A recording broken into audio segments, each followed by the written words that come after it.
Hello, everybody. Welcome to the Chucklers podcast. It's episode number 17. 17, if I'm not wrong. Yes. Pretty interesting. I mean, we're getting to a point where this is probably the longest running project I've had in quite a while. Yeah. This was pretty much beginning of the year, so. Right? Yeah. It's pretty wild to think that we're 17 episodes in. I mean, and obviously, you see people that have episode 100, episode 1,000, episode 5,000. Like, those people are crazy. Rooster Teeth podcast is on, like, almost at episode 500. It's insane. They've been doing it for almost, like, a decade, I think. No, that doesn't seem right. It's like a weekly thing, you know? Episode 400 sounds about right. I mean, you would assume that you'd take some vacation weeks, but for the most part, you can probably knock out a solid 40. If you do it once a week, 40 episodes. So we're at 17. We're almost halfway there. Yeah, it's pretty good. But hey, thank you guys for joining us today. As always, we'd like to thank the sponsor. The sponsor today is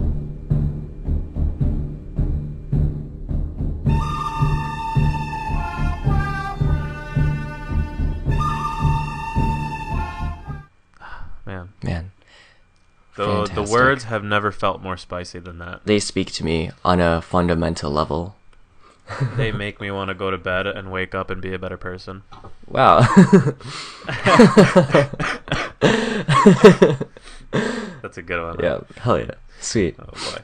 All right, man. Paul, today you're feeling a little sick. Yeah, I'm a bit under the weather, so if my audio doesn't come through, I'm probably coughing not into the microphone. But yeah, it's pretty good. Yeah, it just sounds all muffy because your microphone's just covered in mucus. Oh yeah, it's a fine layer right now. Yeah. So almost every single finals week, right? So far, like here at university, I've been sick. So almost every semester, I get sick at the very end. I don't know. Well, I think it's a lot of spending. I think it's mental, bro. Well, by a lot. Well, no, okay. I can kind of see that. Like, the immune system is affected by stress. But it's a lot of spending time indoors around a bunch of other people, you know? Mm-hmm. And it's just the flu goes around. Like, one person gets sick, and then next thing you know, you have to retake a class. What goes around, comes around, goes around, comes back around. Dude, what a jam. Hell yeah. But no, man, I feel it. But see, yeah, definitely stress is going to be the big thing, but I feel like at some point it's a little mental too. It's, hey, finals are coming up, and if you've had a pattern of being sick, then you're like, damn, this is usually around the time I get sick, and then you kind of, I mean, I don't know if you directly or indirectly allow your body to become sick or something happens where you like have habits that promote that, but I'd argue that there's some like mental aspect to it. My diet is definitely not helping that. Actually, I just remembered that last semester I didn't get sick, and I was actually really happy about it. And I got sick about 2 weeks ago, right? And so I was thinking like, like that's basically it. I'm not gonna be sick because my body has been prepared. But nope, this is the second edition. Dude, I remember like 2-3 years ago, I was getting at least feeling like sickish once a month, and like, holy crap, was that weird? How long ago? So I just decided. How what? How long ago did you just say? Like 2-3 years ago. So freshman, yeah, damn. Yeah, it was a little while ago. That was crazy, man. I don't know what was going on, but I think to a certain degree, it was definitely the mentality that I had. It was just like, oh, when am I gonna get sick next, or you know. Mm-hmm. Oh, what? I think there's a lot that devolves. Sure, you could argue that it's not necessarily that just because you think it's gonna happen, but the way that you think affects the way that you behave, and your behavior ends up creating habits that either promote, you know, a positive way of having a healthy immune system or a negative way. What are those, or who are those type of people that think that, like, they're always, like, injured and stuff like that? It begins with an S. Like, oh my god. Oh man, I have no idea, but I know what you're talking about. Yeah, like they'll like every time you meet them, it's like, oh hey, what's up? It's like, like my back hurts. It's like, oh okay, I hope that gets better. Next time you see them, like a couple days later, it's like, oh man, I got such a massive headache. I think I have this. It's like, all right, most like you're not gonna be on top of your game like 100% of the time, but that doesn't mean that you're dying from everything. So yeah, how about the people that Cotard syndrome? what's that? You know what I'm talking about? People that think that they're dead. Uh, mm. What? Oh, this is an interesting one. Let's get into this one. Holy cow, I haven't talked about this in quite a while. What's a syndrome again? Cotards. It's Cotard syndrome or Cotard's delusion, whatever you want to go by. But it is a rare mental illness in which the affected person holds a delusional belief that they are already dead, do not exist, are putrefying, or have lost their blood or internal organs. See, there's some essential arguments against such a thing if you hold that belief. I mean, how does that come about? Is that like a... So, one of the main ones, I remember this, one of the possible, like, things that can happen in life for someone to believe this is, for example, like, you are living in a town where a lot of your friends live, and then everybody leaves, and everybody you know dies or something like that, and so it's just you. Mm-hmm. And obviously, it's a little more intense for the person. They must have something else they're kind of struggling with. But because you don't really recognize anybody, you don't really have any friends or anything, you actually start to believe that you're dead yourself, and just in the sense that I don't recognize anything anymore. I guess it was something like that. I mean, obviously, I think there's a lot more to it than just that, but that was something I remember reading about. I mean, so it comes from like social isolation. It seems. Yeah, I mean, here's a good case report if you want me to give you one right now. Let's go for it. This is coming off the Psychiatry MMC, the Matrix Medical Communications. This was written in 2008 in June. So the case report is a Miss L, a 53-year-old Filipino woman, was admitted to the psychiatric unit when her family called 911 because the patient was complaining that she was dead, smelled like rotting flesh, and wanted to be taken to a morgue so that she could be with dead people. Upon interview in the hospital, the patient expressed fear that paramedics were trying to burn down the house where she was living in with her cousin and her brother. She also admitted to hopelessness, low energy, decreased appetite, and somnolence. Miss L reported that she had been on antidepressants while in the Philippines, where she had resided for the last 18 years. Yeah, I think you definitely have to have a depression. You have to have gone through a depressional state in order for this to happen. I think that's a precursor. Yeah, makes sense. So she'd been on antidepressants, but could not recall the name or dosage of the medication. After organic causes were ruled out, treatment with quetiapine and bupropion SR was started.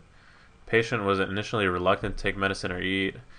Let's see. With her family support, the decision was made to take the patient to the court for treatment over objection. After 3 days, she returned to the psychiatric floor. Let's see. Okay, so Miss L improved in symptoms over 1 month on certain medicine. Yeah. Isn't that interesting, huh? That's kind of...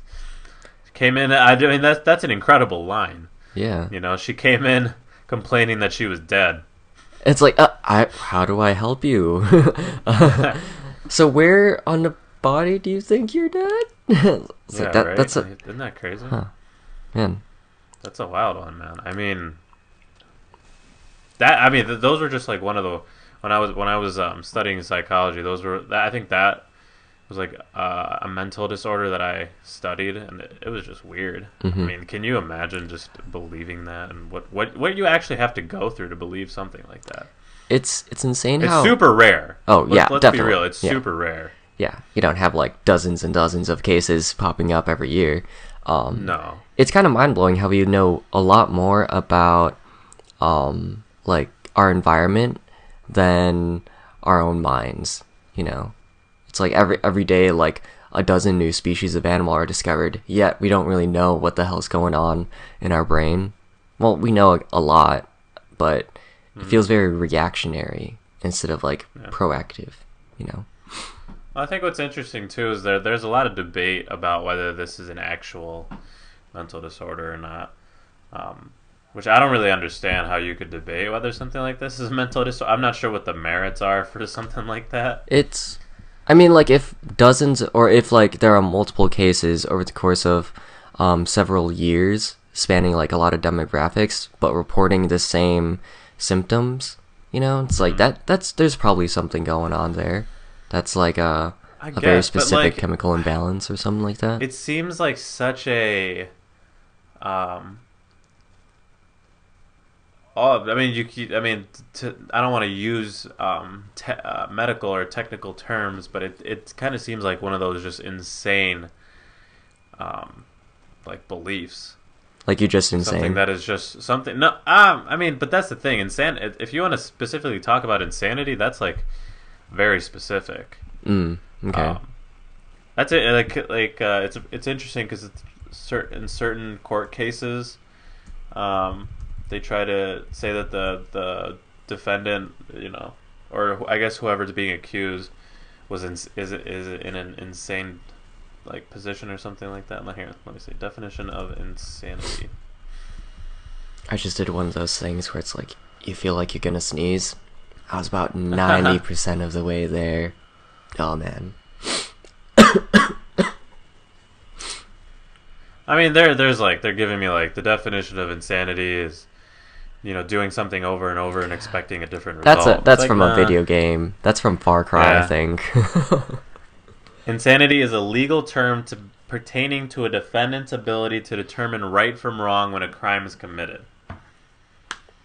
So it's a mental illness of such a severe nature that a person cannot distinguish fantasy from reality. Okay. There you go. Huh. And cannot conduct his or her affairs due to psychosis. So, I mean, I'm not. I guess what I'm trying to say is I'm not trying to use the word literally on a legal term. Yeah. But what I'm saying is like it's something that's just so deranged, so like just out of this world to think that someone could actually believe that they're dead when they're perfectly alive. Yeah, it's just like there's another like I don't know if it's technically a mental disorder, but people think that they're sick all the time, and like they genuinely think they're sick, and they always ask for medicine and stuff. They always go to the doctors, like, and the thing is they're not doing it necessarily to get the medicine. They genuinely believe that they're always sick. I mean, no, like yeah, I just brought it up. It's the same word that you're trying to come. It's the same thing. Yeah. Is it? Yeah, it's the same thing. Do you think you're injured? Yeah, it's injured. Like basically, like your body is like not functioning properly at any point in time. Yeah. Oh, okay. So, I mean, there are some people that do that for the attention, but I'm pretty sure that there are some people do it for the drugs, and some people who do it for the drugs. But I think there's a significant population where it's like they actually like that's an actual like mental belief that they have. Yeah.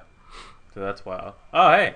I do have a bit of news that I actually didn't even tell you. What's going on? I just got a new position on an architecture board here in Illinois. I won't go into the specifics, but it's pretty cool. Nice. Pretty cool. And now I'm going to get to like, I'm not sure exactly what it entails just yet, but I think I'm definitely going to be visiting colleges all around Illinois. Oh, nice. So that'll be fun. Yeah, that'll be fun. It'll be just... So when's that? Pushing this idea of creating a stronger student community within Chicago and now within Illinois, hopefully. When's that going to start? I'm not sure when I'm officially inducted, but I just got the call on Thursday that I had won. Dude, it was crazy. Nice, dude. It's crazy, man. I was going up against... and it's not really... I don't really like to say that I was going up against, but I mean, obviously it's a competition. There were other candidates. There are other candidates. There was a grad student. There was like a fifth year. Like I was going against some very qualified people. I was just fortunate enough to have someone that, spoke very well about me and just my credentials so far and my experience. And hey, you fight, you put in the work, and you reap the reward. So definitely excited for this new position and excited to put more work in and continue that cycle. Yeah, it's.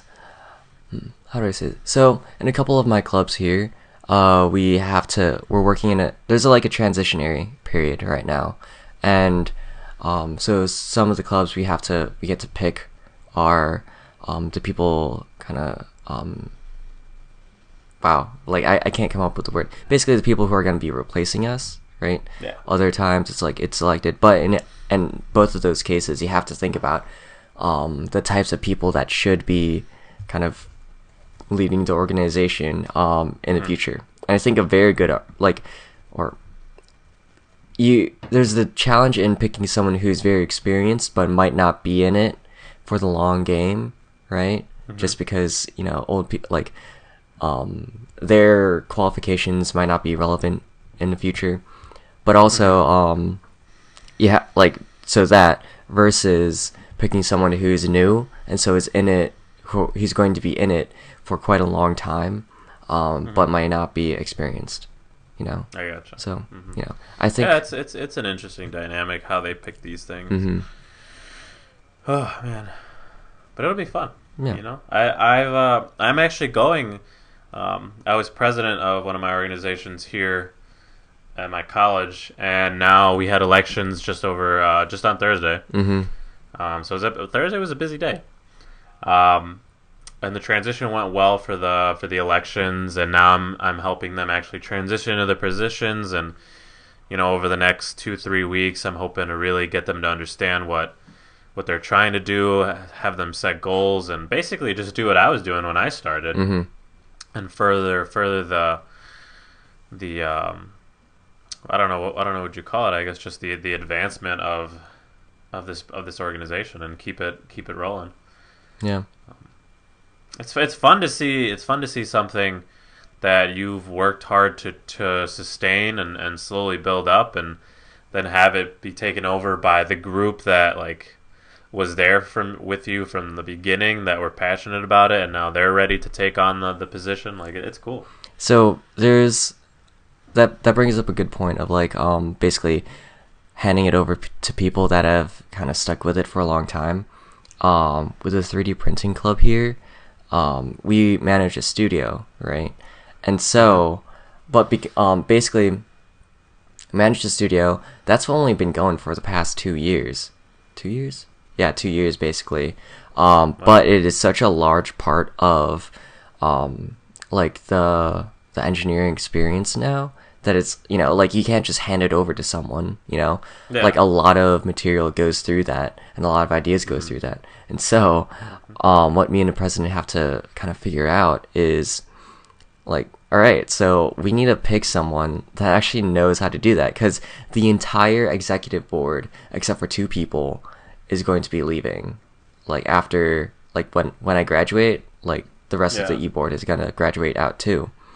And it's are we going to leave basically hundreds of thousands of dollars worth of kind of property just up to someone who basically came into their position last year.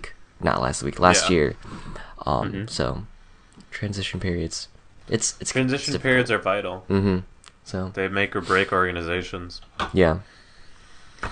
Oh man. I mean, it's just... Go ahead. Were you gonna say something? I was just gonna say, I have to write transition documents for one of my other organizations, because it's a very technical organization, and so the transfer of information from one class, I guess, to the other is super important, but it's super boring. So it's oh man, I don't want to write basically a 6-page paper on this. With my organization, it's been down in the dumps, so I'm definitely trying to create a strong framework where it can function properly and be sustainable, and further push out and find more members and create more opportunities, and just do what an organization needs to do in order to thrive. Yeah. And it's not easy, and sometimes it is boring, and you just have to do these things and just think about all these ideas and figure out which ones work and which ones don't. But at the end of the day, it's fun. Yeah. When you see it all come, together. Oh, beautiful. That's where it really counts, and that's where I think that's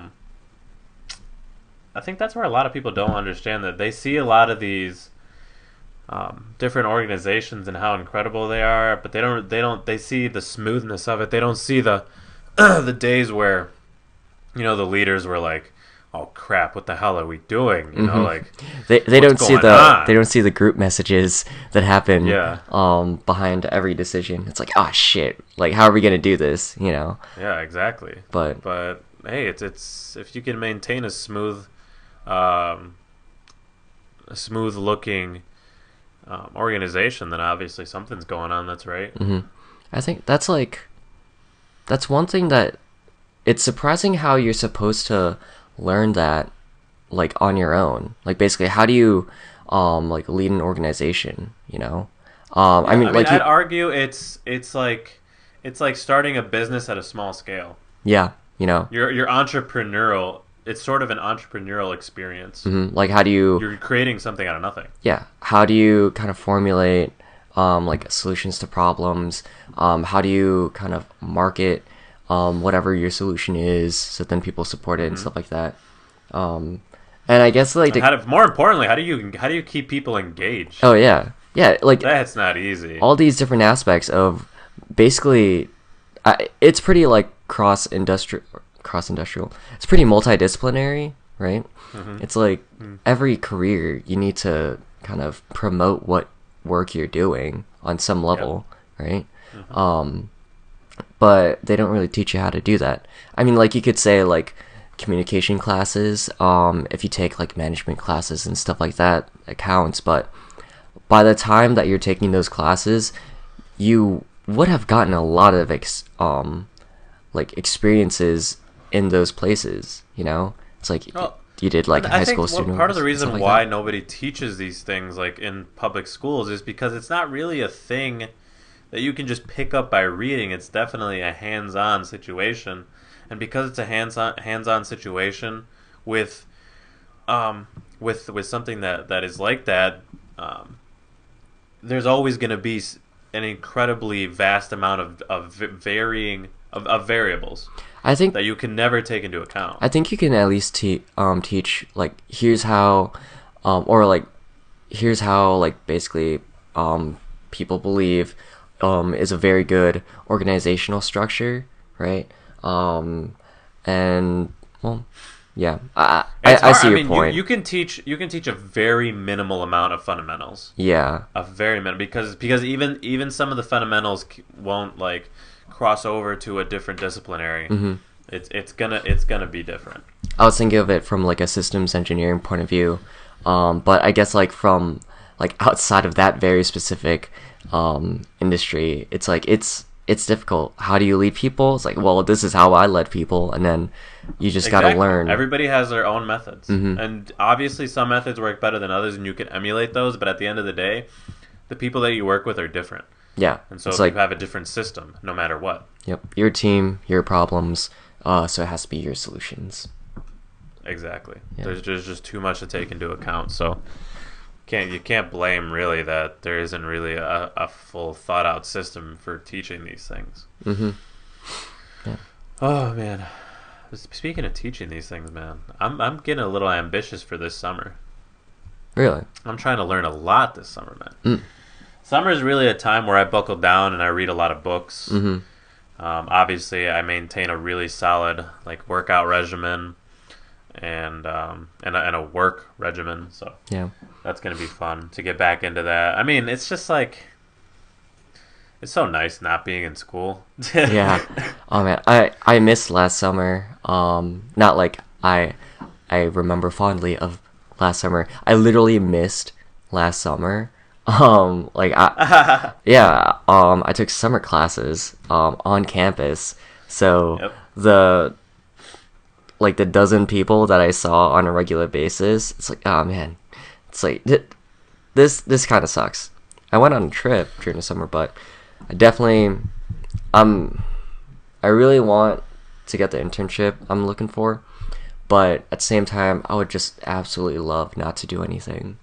Because the last time I had a summer vacation was, or like a very long extended vacation, was in, when was it? Yeah, right before sophomore year. So.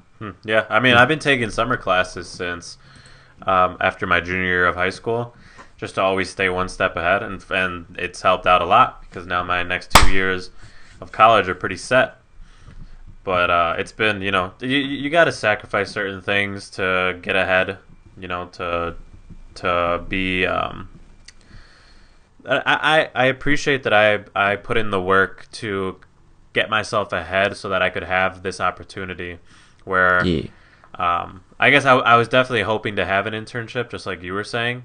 Mm-hmm. But since I'm gonna have to wait until next year, this is gonna be like a true summer for me, and it's not gonna be a true summer in the sense, in like a high school sense, where oh yeah, I get to just do whatever the hell I want. I go to Yeah. work part time, and then I just chill. It's like no, I want this to be a really constructive summer, Mm-hmm. like a Yeah. super like I actually want to like figure out things as many things as I can this summer. I want to, and look, these are really ambitious, but I'm doing the daily vlog, right? Mm-hmm. We're doing the podcast once a week. Yeah. I'm working hopefully full time, somewhere at least 35 hours. I would appreciate. Mm-hmm. It was kind of annoying because where I work, the first week where I opened up my availability to 5 days a week, they gave me 19 hours, Damn. which is annoying because during the school year I asked them for a minimum of 20. Mm-hmm. They've been giving me 15, so that's annoying. To think that even though I open up my availability, suddenly I still get less than what I've asked for before. But I think it'll change. I think it's a system where you can't suddenly just give people a bunch of hours. I mean, they have to come from somewhere. Yeah. It's like But like someone else is gonna lose hours and stuff like that. yeah, exactly. Yeah. So, but I guess what I'm getting at is that I'm going to be doing that. I'm going to be doing the daily vlog. I'm going to be doing the podcast once a week. I'm going to be working on the website, hopefully writing a little here and there. Mm-hmm. But I also want to really dive in to the programs that I need to know for the career that I'm going to have. So Oh yeah. I'm going I'm doing to that be too. using lynda.com, which I fortunately have for free through my college. We're not So I'm going to sponsored. dive into. They're not sponsored, no. That'd be dope though. Linda, contact us. Yeah, but I'm gonna. I'm not sick. I just had a phenomenal run today, and Okay. I go really hard. So my lungs always suffer a bit. In a good way, though. In a good way. But so I'm gonna dive into Illustrator. I'm gonna dive deep into Photoshop. I'm gonna dive deep into Rhino. I'm gonna learn AutoCAD thoroughly. I'm gonna try and learn Revit and maybe SketchUp.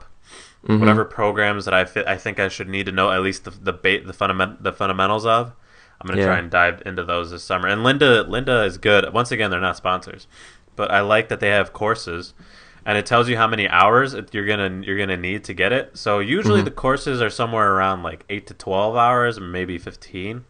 Yeah. So if I just take an hour or two out of my day to take those, and some of them, because these are courses for fundamentals, a lot I already know because I use these programs often, so I can skip those specific videos and really cut it probably at about half.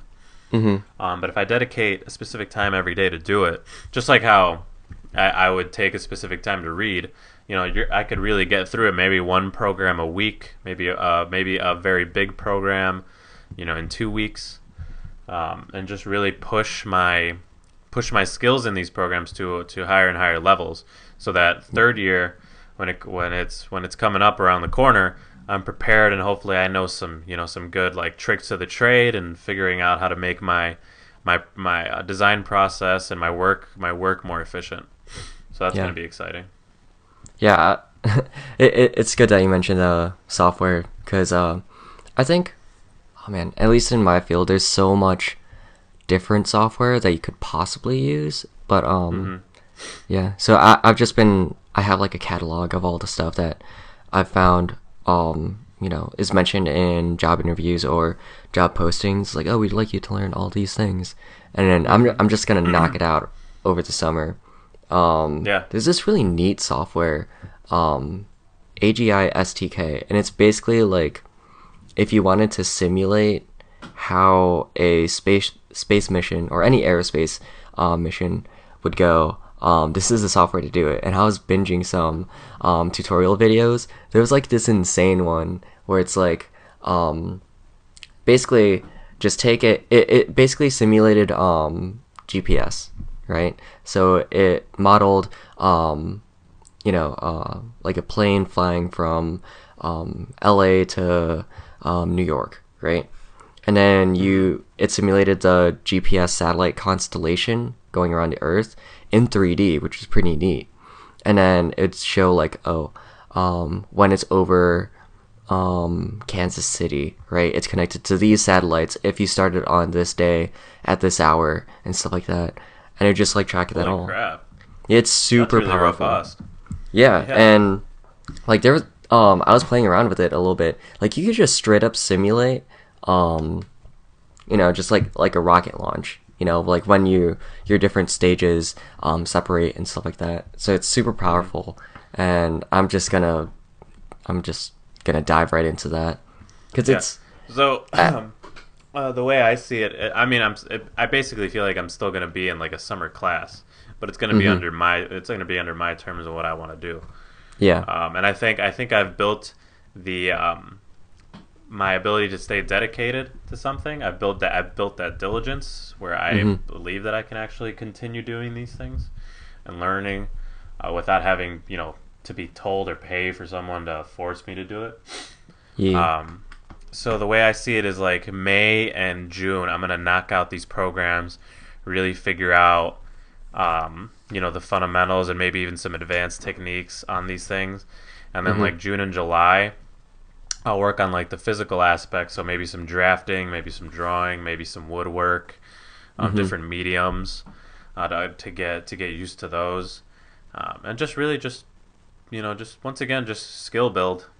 Yeah. And maybe even take a little class or two on some video, some video editing. Yep. That YouTube might come in University. handy. But yeah, it's Right. I think this is gonna be I mean, there's so many projects that I keep on telling myself, like in past like over summer, like oh man, I just gotta like I really want to do this, or I really should like learn how to do this. This is pretty much the last summer where I'll be able to do that because Yep. after graduation, in a sense, I mean, like once you get a job, there's no summer vacation.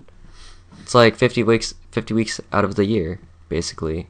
Yeah, 52 weeks. but I mean, I could argue you could still learn something while you're working, but it's not going to be as loose as a summer vacation, Yeah. obviously. There's basically this is the last extended vacation, like basically mandated extended vacation, where you're not really held accountable for anything, Yes. Yep, I agree. I always try to look at the positives in whatever situations I'm in. So, unfortunately, no internships. But at the same time, I can use this to my advantage and leverage it so that next year I'm without a doubt going to get something and get the ball rolling. Oh yeah, I'm still waiting on mine. So, knock on wood. So Hope always that- always take what you think at first to be a negative and find a way to turn it into a positive. That's definitely the moral of that story there. Yeah. So, I'm excited, man. want to talk a little bit about Tree Chucklers content over the summer while we're on this topic? You already Chucklers mentioned content. Yeah, you Already mentioned the mentioned daily vlog. You mentioned a daily Daily vlog, vlog. Yeah. right? Podcasts.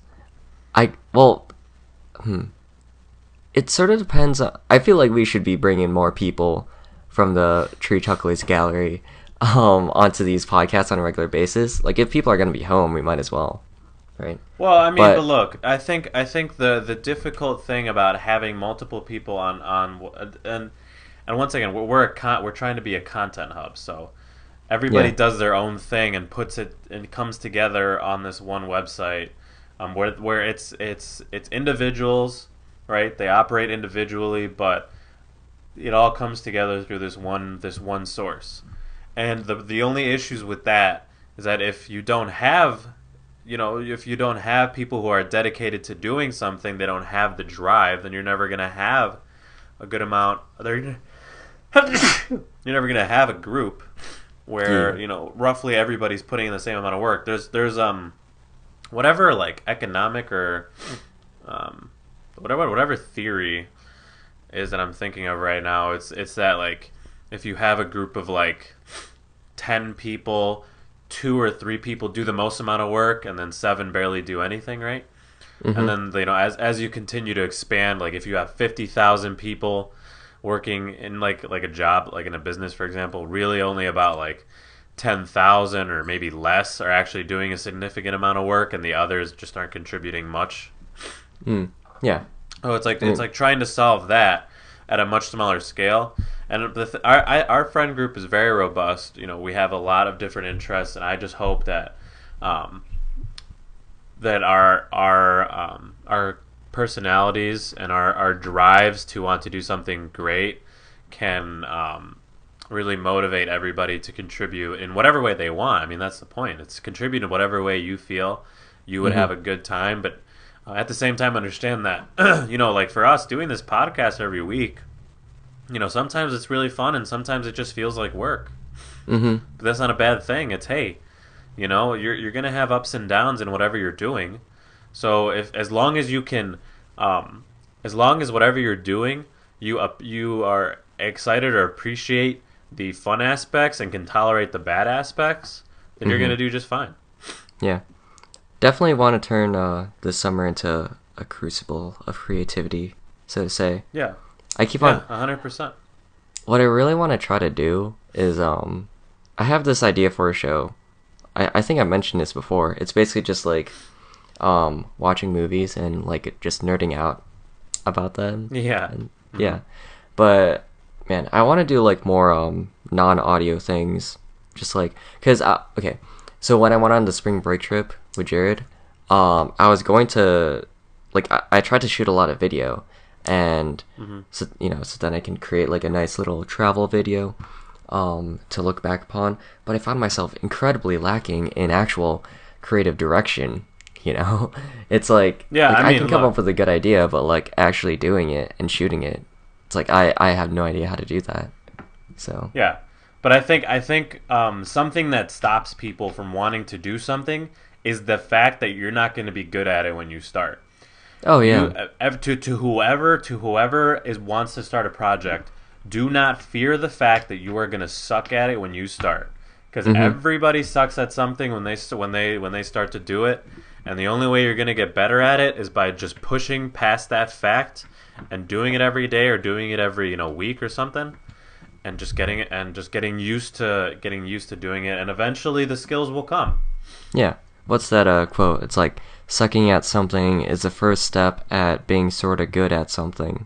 Yeah, exactly. So Yeah. I mean, even if you don't have the equipment, even if you don't have the personnel, even if you don't have the skills, the genuine skills in you, you have the potential to put your mind to anything, and that's going to involve and I think your biggest the thing that stops you the most is going to be you. There's really nobody else. There's nobody else. There's nothing else that you can point to in at least our society where you can say, well, I didn't have the opportunity to do this because this or this. You're at this point we're in a beautiful society where the only person limiting you is really yourself. There's the internet basically, it serves as, or it's basically an argument of against the excuse of like, oh, I don't really like know how to do that. It's like, dude, we have the internet. You can look up anything you want to do. Like there's just no excuse at this point, man. No excuse. There's so many frameworks around you. There's so many people you can meet. There's so many softwares out there. There's so many businesses out there that are just ready to help you out whenever you need it. So, moving on to another topic. Speaking of the internet, what have you been binging lately? That segue. So, what? That segue though. That segue? Dude, I mean, I binge a hell of a lot sometimes. I've been binge so because I'm preparing for the daily vlog. I've been looking at a couple of vloggers, mainly Casey Neistat, and oh man, I can't believe I forgot this guy's name. Let me look him up really quick. Casey Neistat, Gary Vaynerchuk definitely makes a video every day. I know that there are a couple of vloggers, Logan Paul and Jake Paul, who make videos every day, but I don't really appreciate the videos that they make every day, so I don't really look up to them. I don't think a lot of people do. Yeah, for any sort of like, oh hey, yeah, that's definitely something I want to do. It's pretty garbage. I mean, but hey, you know what? At the same time, I cannot take away their hustle and their ability to actually create something incredible. I'm not saying that they're bad at something. It's just that's something I don't want to emulate. Oh yeah. I mean, like, I think they're like millionaires just because of what they do. Yeah, exactly. So it's like I'm not bashing on them. They're obviously good at doing something. It's just something I don't want to do. I looked at Damn, I can't even figure out who that other guy was, but I've been looking at a couple of vloggers, so I've definitely been doing that. mhm. But I think in general, I always just binge on like learning about something, whether it's like, oh, here's like a good technique that you might be able to use to like make your work more efficient. Like today, I just learned about this idea of time blocking, Mhm. and like I know the only person I can refer to that uses this is Bill Gates and Elon Musk, where like every 5 minutes of their day is planned out in advance, and so Damn. they know exactly what they're doing, and so they anticipate more or less what they should, how much time they should partition for um, whatever a task they're trying to do, and then move Mhm. on to something else. And Yeah. so like apparently it can be a pretty efficient way to think about it. And like I for the most part plan out my day. But I think I've written about this before where um, this idea of routine is really considered like mundane and boring, but not if you're not if you have a goal and you want to get to that goal, and the Mhm. way you see the only way to get to a goal is to have some sort of structure. And so I mean, how mundane can it be when you know where you're going? Yeah, I mean, like, if you have a routine, like, you're able to kind of, like, optimize that, you know? It's like, oh, Yeah. like, everyone probably, like, whatever you do in the morning, right? That's, the order that you do it is probably because, like, that's the way that works best for you, you know? You Yep. just do it every single day. Now, if you apply that to, like, the rest of the day, too, you know, you Yeah. can, basically, you can squeeze a lot of time out. You know, it's like, oh, I do this. I mean, if you look at my Google Calendar, I have my entire semester planned out by like day 3 of the semester, which means that like I settle into the routine extremely quickly, or settle into a routine extremely quickly, and I just keep on developing that like continuously.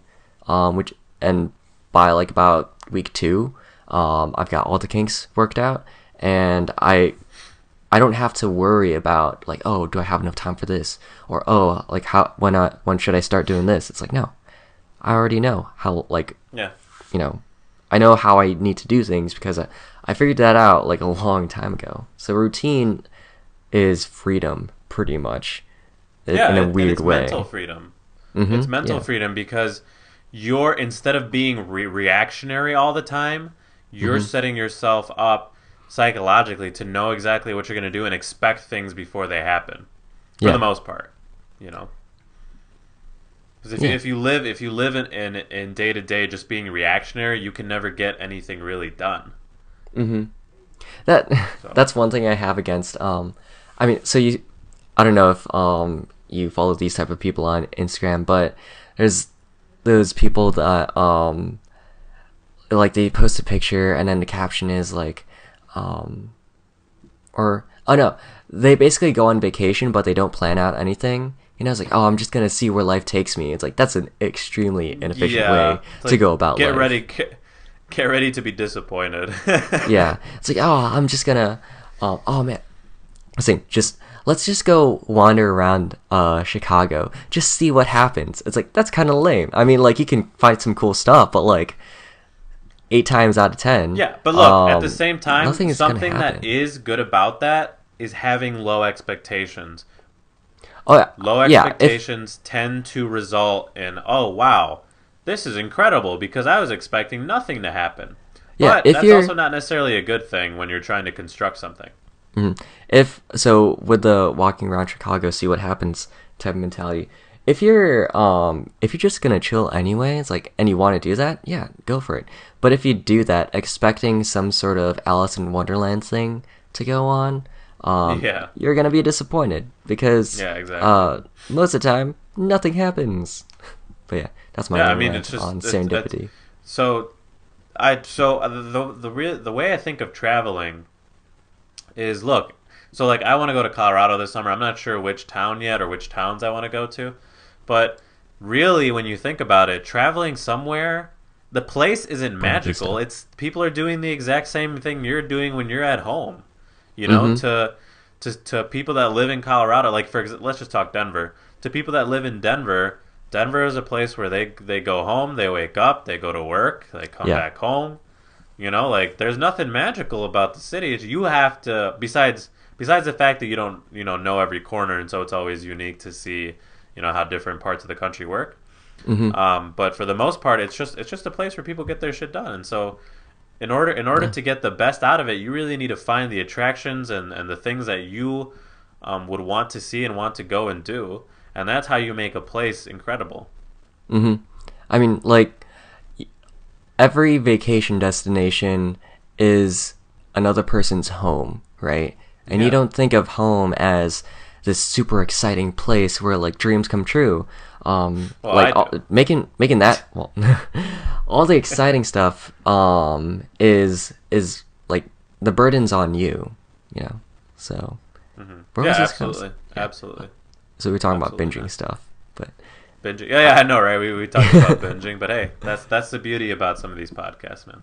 Is that we start with something and we end up somewhere else, and for the most part, I'd like to think it's interesting. So do you want to finish answering the question, or do you want to head out, or what? No, I mean, this is gonna be really weird and out of blue. For a couple of months ago, do you know what Warhammer 40K is? Say that again. Warhammer 40K. Warhammer 40K. No, I do not. I actually don't really know what it specifically is either. I think it's like board game. I'm not too sure, but as with any game, there's lore behind it, and I've just been binging this one guy's video series on Warhammer lore and like history and stuff like that. It's like kind of ridiculous. So I saw a video about it like a month ago. It was just a half-hour video talking about let me see. Yeah, basically like one of the races within the 40K universe, right? And I was like, oh, I don't know why this appeared on my YouTube recommended, but I'll watch it. It looks cool. It's got a nice thumbnail. Watched it, and then didn't really think about it. It was cool, but then another one of the guy's videos pops up, and this time it's basically like it's part one of like the history of the 40K universe, right? And like the video was an hour and a half long, and I watched it. I don't even know what 40K is, but I watched it. The video, let me try to bring it up. The video is called, oh man, The Emperor of Man. It's Warhammer 40K lore history. It's 2 parts, and it basically just talks about the god emperor of humanity in the future. Okay, weird. Yeah, 40K has like a super it's okay, so what I've garnered from it is 40K is like set in like the 31st century. Mankind is like a galactic empire, right? And there's just a bunch of warring factions and stuff like that. And so shenanigans ensue, as one would expect. Weird. Yeah, but like the one guy trying to lead humanity is the Emperor of Man, appropriately enough. But like he's a super like technology. This is kind of weird. Technology at this point is like hyper advanced, right? But no one knows how it works. It's basically like if basically it's like, let's say we were fighting like World War II, right? Except that we were like using like modern day weapons, so you can like recreate it, but you can't make new technology, because you don't know like how the things work. You just know that we know how to repair it and stuff like that. So it's a very interesting thing. Like wars have been going on for like hundreds and hundreds of years.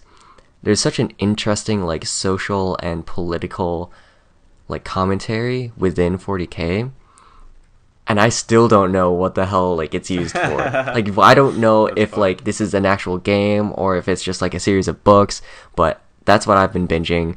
Warhammer 40K lore, specifically I think the channel's name is Luton. Yeah, Luton09.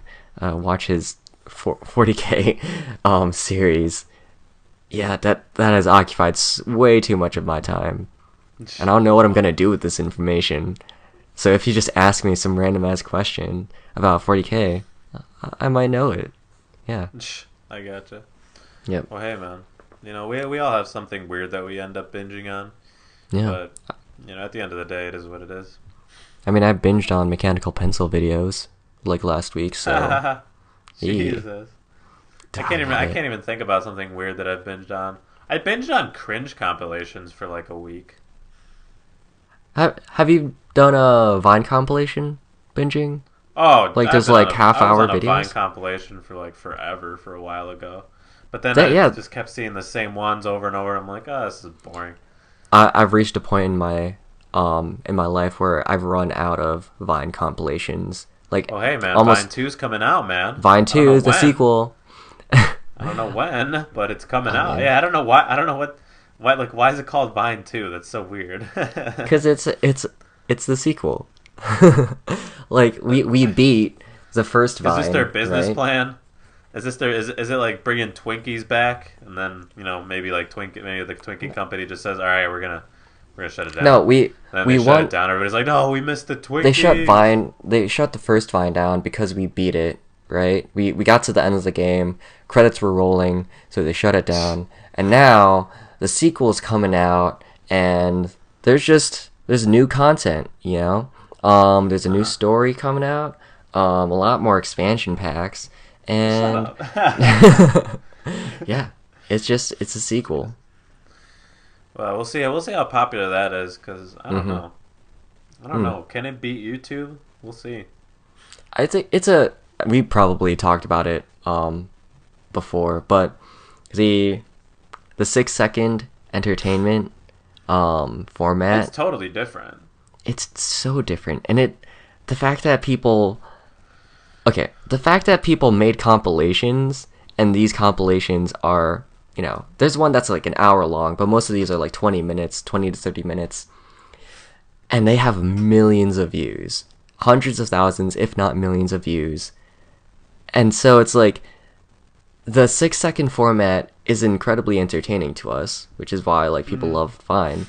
And it's so entertaining that we're willing to get basically 6-second punchlines for like hundreds and hundreds of times in a row. Think about how many Vines are in an actual 20-minute compilation. Well, let's do the math here, Paul. That's about 10 a minute. So if you're talking 20, that's just 200. 200 vines. 200 vines in one sitting. That's quite good. I mean, but isn't Vine 7 seconds? No, it's 6. Okay, well, we'll find out. But yeah, all right, man. No, Vine 2 is 7 seconds. Vine 2 is coming out, but I think we've gotten longer than we wanted to today. But hey, never a bad thing. Yeah. Never a bad thing. So I guess we'll end it here, Paul. What do you think? You're good? Yeah, I think this is good. All right, guys. Well, hey, thank you very much for tuning into the Tree Chucklers podcast. This is episode number 17. Mm-hmm. As always, we do appreciate the people that do end up hearing the end of this. If maybe if you skip through it, hey, congrats. You duped the system. You beat it. Look at if you made it this far, email us, and we'll send you a free T-shirt. Email us because we're lonely, bro. For a free T-shirt? Yeah, you just gotta send it to us first. Send us the T-shirt, and we'll send you a free T-shirt. Yeah, send us a T-shirt, and then we'll put our logo on it, and then we'll send it back, and then you'll be like, "Damn, nice." Yeah, that's some free merch right there. But as always, we do have our website, which is linked in the description. That's where we're gonna have our main content held. It's a pretty funky URL, but maybe eventually we can pool in some money there and really get people to contribute into something that we invest in. Mm-hmm. As always, there's going to be blogs, there's going to be videos, there's going to be photography, hopefully.